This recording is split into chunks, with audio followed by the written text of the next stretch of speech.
Hello, folks. Welcome back to my channel. This is Hortown, and today I have another episode review for you of Supernatural. And this time we'll be looking at the 7th episode of the first season called Hook Man.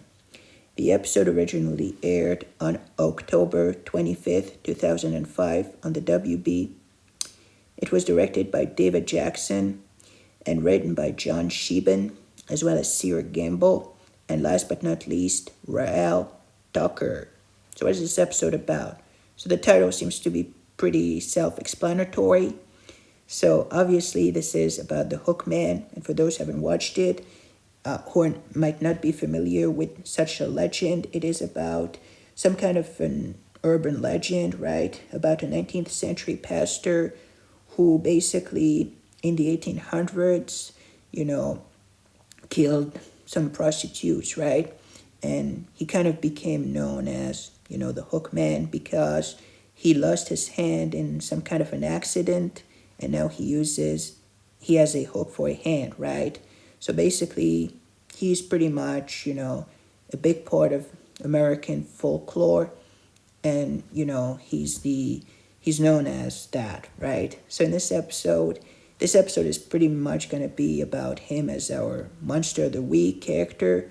And basically, it all begins, on some night as we have one of our main characters who is there, and basically the Hook Man is just going to attack, right? And I'll let you find out for yourselves, who gets attacked and whether they survive or not. I don't want to spoil too much or anything, but needless to say that Sam and Dean Winchester are going to decide to travel there to that town in Iowa, if I'm not mistaken, the state of Iowa.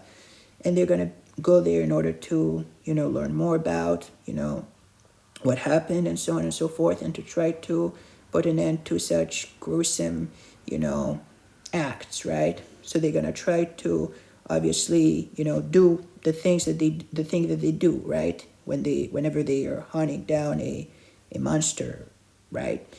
So basically they're going to go there, and the pretty much everything happens in this campus. It's a college, and a college campus, and they're going to impersonate some college students. Obviously, they usually have fake IDs and so on and so forth. They either pretend to be cops or something like this. In this episode, they just go by some fraternity brothers who just, got transferred out or something like this. I'm not entirely sure. And, in an attempt for them to learn more about the thing, right, the creature, and try to understand what is going on in this town. So they're going to be introduced to one of our main characters. Her name is Lori, and Lori Sorensen, and she's the daughter of this reverend. And basically, there's something, she might be kind of connected to a certain extent to what is happening, but I don't want to spoil too much or anything.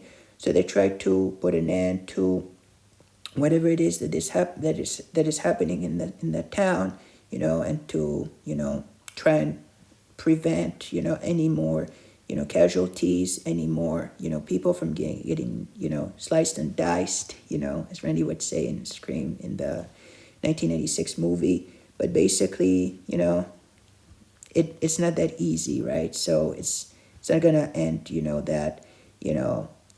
that quickly.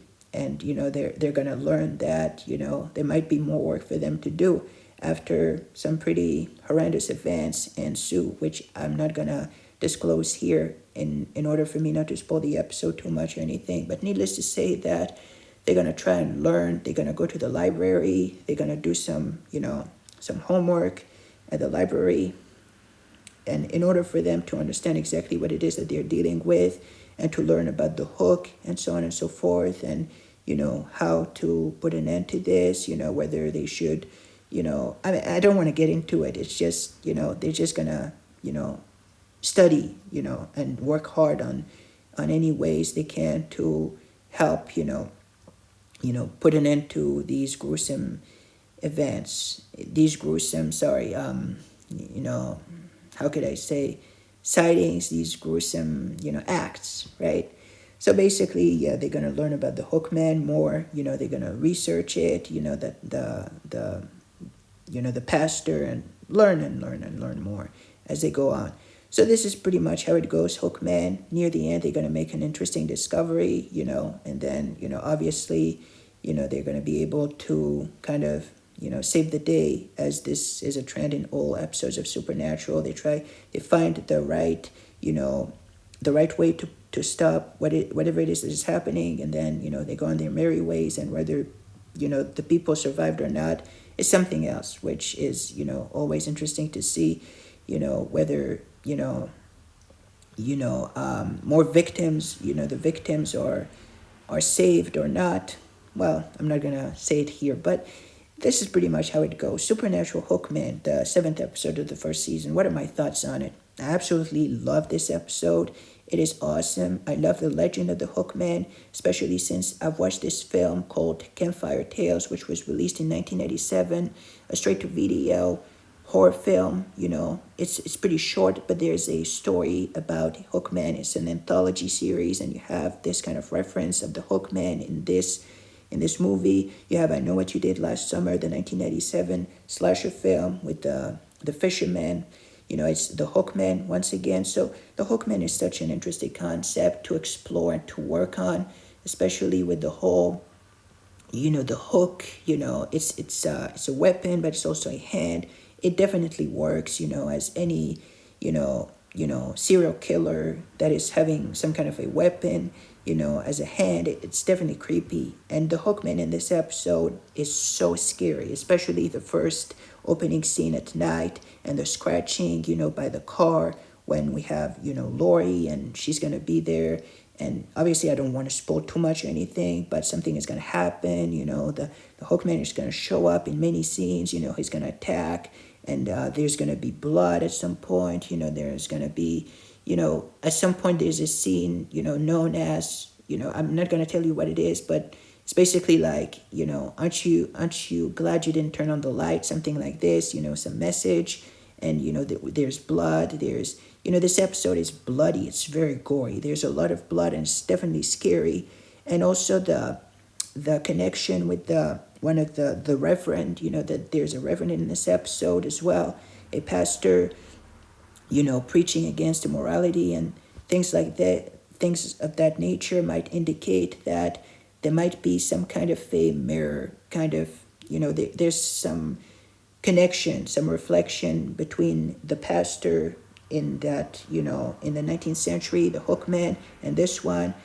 Could it be more than that? I'll let you find out for yourselves, because I don't want to spoil too much anything, but it definitely works awesome. It's so good. I really love this episode.